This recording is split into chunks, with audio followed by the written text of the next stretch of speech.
يا أيها الذين آمنوا صلوا عليه وسلموا تسليما اللهم صل على سيدنا وشفيعنا وحبيبنا ومولانا محمد مبارك وسلم صلاة وسلام عليك يا رسول الله صلی اللہ تعالی علیہ وسلم۔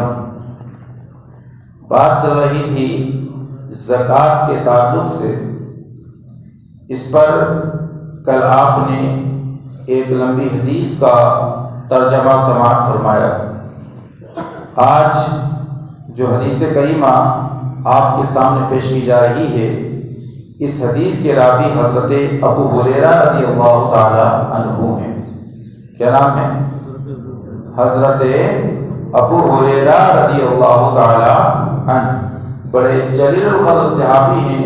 آپ اعلیٰ نبی علیہ الصلوۃ والسلام سے بے شمار محبت فرمانے والی ذات کا نام ابو ہریرہ رضی اللہ تعالی عنہ ہے۔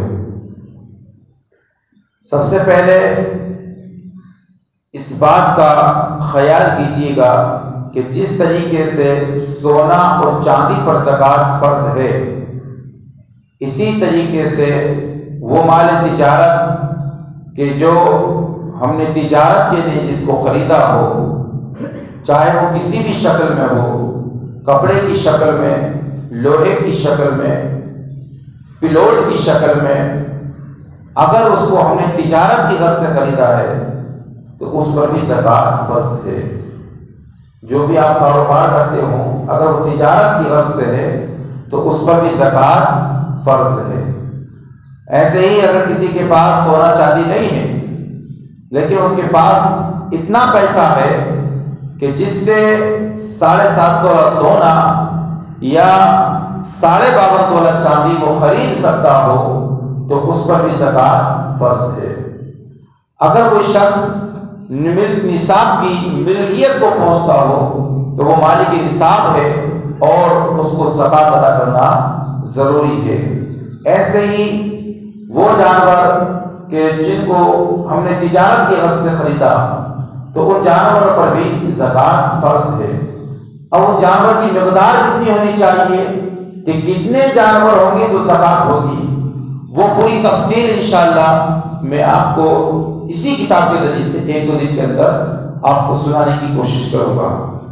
آج جو حدیث کریمہ پیش کی جا رہی ہے، اس حدیث کے راوی حضرت ابو ہریرہ بیان فرماتے ہیں، قال رسول اللہ صلی اللہ تعالی علیہ وسلم ما من صاحب ذهب ولا فضة لا يؤدي منها حقها الا اذا كان يوم القيامة صفحت له صفائح من نار۔ فرماتے حضرت ابو ہریرہ رضی اللہ تعالیٰ عنہ، اللہ کے رسول صلی اللہ علیہ وسلم نے ارشاد فرمایا، وہ شخص کہ جس کے پاس سونا تھا یا چاندی، سونا یا چاندی، اگر کوئی شخص ایسا کہ جس کے پاس سونا بھی ہو اور چاندی بھی ہو لیکن حضور فرماتے ہیں کہ اس کی زکوٰۃ ادا نہ کرے، اس کا حق ادا نہ کرتا ہو، بات سمجھ میں آتی ہے کہ سونا بھی ہو چاندی بھی ہو لیکن بخل کی وجہ سے وہ اس کی زکوٰۃ ادا نہیں کر پاتا ہو، یہ سوچ کر کہ اگر میں سونا چاندی میں سے زکوٰۃ نکال دوں گا تو میرا مال کم ہو جائے گا، میرا مال کم ہو جائے گا۔ تو ایسے شخص کے بارے میں شریعت کیا کہتی ہے؟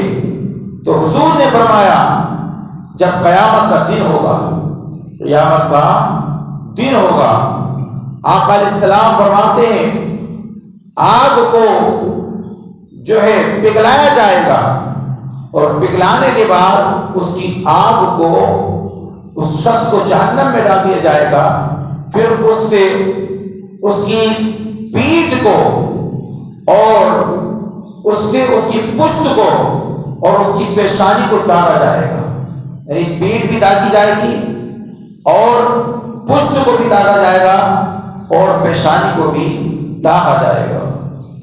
اب یہ پیٹھ اور پشت کو کیوں داغا جائے گا؟ ہاتھ کو بھی داغا جا سکتا تھا، پیر کو بھی داغا جا سکتا تھا. داغنے کا مطلب سمجھ لو، اس کو جلایا جائے گا، اس پہ جلتے ہوئے آگ کے انگارے رکھے جائیں گے جس سے اس کی کھال پگھلنے لگے گی. اللہ اکبر کبیرہ. تو اس کی وجہ ہم نے تحقیق کی کیا کہ اس کی وجہ کیوں ہے کہ انسان کی پشت اور پیٹھ کو داغا جائے گا. تو اس کی وجہ یہ بیان کی کہ جب ایک شخص وہ کہ جس کو اللہ نے مالک نصاب بنایا، جس کو اللہ نے مال کا مالک بنایا، کیونکہ دنیا میں جتنے بھی لوگ ہیں، چاہے وہ مومن کی جماعت ہو چاہے وہ کافروں کی جماعت ہو، ایمان والوں کی ہو یا کفر والوں کی ہو، دولت حقیقت میں دینے والا اللہ ہی ہے. سمجھ رہے ہیں؟ وہ الگ بات ہے کہ وہ کفر کی وجہ سے اپنے ایمان سے خارج ہیں اور وہ اس بات کو نہیں مانتے، لیکن ان کو کل قیامت کے دن ماننا پڑے گا کہ حقیقت میں دولت دینے والا بھی اور دولت لینے والا بھی وہ رب ذوالجلال ہے جو ساری کائنات کا نظام چلا رہا ہے. آج نہیں ماننے کوئی پرواہ نہیں، لیکن قیامت کے دن وہ تو کیا ان کے باپ کو بھی ماننا پڑے گا کہ حقیقت میں اس پوری دنیا کو چلانے والا ایک ہے اور اسی ذات کا نام ہے رب ذوالجلال، اسی ذات کا نام ہے خالق کائنات، اسی ذات کا نام ہے خدا اور اسی ذات کا نام ہے رب، اسی ذات کا نام ہے اللہ وحدہ لا شریک، جس کی آپ اور ہم عبادت کرتے ہیں، جس کو آپ اور ہم ایک مانتے ہیں. یہ قیامت کے دن ان کو بھی ماننا پڑے گا. لیکن ہم الحمدللہ پیدا ہوتے ہیں تو اللہ کے بندے بن کر ہوتے ہیں اور حضور کے امتی بن کر پیدا ہوتے ہیں. تو ہم تو آج بھی مان رہے ہیں اور انشاءاللہ کل قیامت کے میدان میں بھی ہمیں ٹنکی کی چوٹ پر کہنا ہے کہ مولا ساری زندگی ہم نے اپنی پیشانی میں تیری رضا کے نیچے پایا ہے، ہم نے تیری رضا میں اپنی رضا کو شامل کیا ہے. تو کل قیامت کے دن سب کو ماننا پڑے گا، چاہے وہ مومن ہو کافر ہو، کہ رزق کا دینے والا حقیقت میں کون ہے؟ بولو اللہ ہے. رزق کا دینے والا حقیقت میں اللہ ہے. تو قیامت کے دن میرا رب پوچھے گا میرے بندے میں نے تجھے دولت دی تھی، میں نے تجھے دولت کا مظاہر مالک بنایا تھا، لیکن اس دولت میں نے کچھ حق رکھے تھے اور وہ دولت میں حق جس طریقے سے تیری اور تیری آل اولاد کے میں نے حق رکھے تھے، اسی طریقے سے اس دولت کے اندر میں نے غرباء کے بھی حق رکھے تھے، میں نے مساکین کے بھی حق رکھے تھے، میں نے یتیم کے بھی حق رکھے تھے، میں نے وہ لوگ جو زکات لینے کے اہل ہیں ان کے بھی حق رکھے تھے. اے میرے بندے تو نے پوری زندگی مال کی زکات تو نکالی، لیکن جو طریقہ زکات نکالنے کا تھا اس انداز میں تو نے زکات نہیں نکالی. تو نے جو ہے حساب نہیں جوڑا کہ زکات کس انداز میں ہمیں نکال دی ہے. آج کچھ لوگ کرتے کیا ہے، موٹا موٹا حساب لگا لیا کہ صاحب اتنا سونا ہے، اتنی چاندی ہے، اتنا پیسہ ہے، اس کی زکات نکال دی جائے.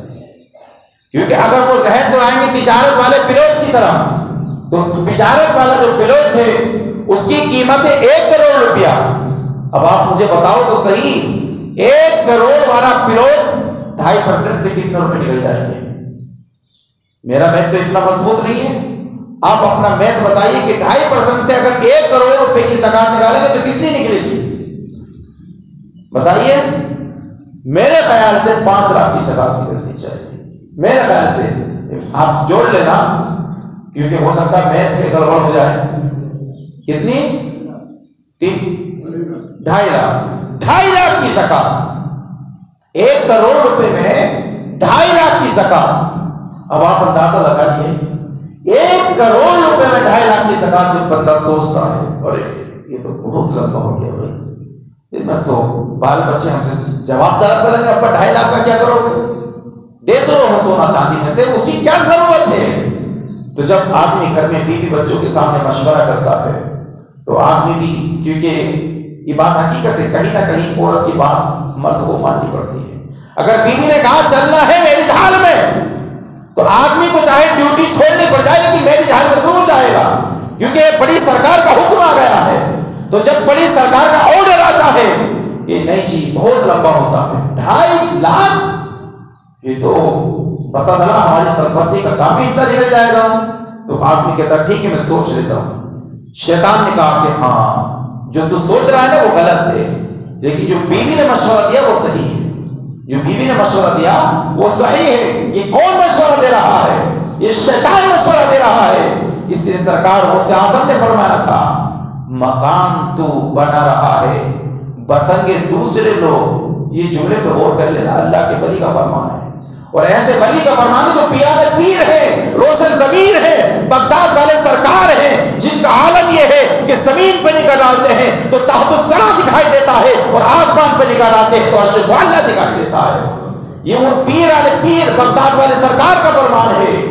فرماتے ہیں سرکار غوث اعظم کہ مکان تو بنا رہا ہے، مکان تو بنا رہا ہے، بسنگے اس میں تیرے بیٹے، اور حساب قیامت کے دن تجھے دینا ہوگا، تجھے دینا ہوگا. یہ میرے بندے تو نے کیا کیا تھا؟ علماء نے سمجھایا عمل کیوں نہیں کیا تھا. اولاد کے لیے جائز اور ناجائز کو نہیں دیکھا، اولاد کے لیے ساری قربانی پیش کر دی اور اللہ اس کے رسول کی محبت کو نہیں دیکھا. عزیزان گرامی سی وفات تو سرکار غوث اعظم کا فرمان قیامت کے دن بندے کو یاد آئے گا. سوچے گا کہ 1 کروڑ میں 2.5 لاکھ کی زکات دی تو بہت ہو گئی ہے، لیکن جو اللہ والے ہوتے ہیں، جو ایمان والے ہوتے ہیں، جو تقوی شعار ہوتے ہیں، جن کے دل میں خوف خدا ہوتا ہے، ان کا یقین ہوتا ہے ارے 2.5 لاکھ روپے کی جو زکات نکل رہی ہے یہ تبھی تو نکل رہی ہے کہ اللہ نے پہلے مجھے 1 کروڑ کا مالک بنا دیا ہے. بھائی بات یہ بھی تو سوچنے کی ہے، جو 2.5 لاکھ کی زکات نکلی تبھی تو نکلی کہ 1 کروڑ کا مالک اللہ نے بنایا.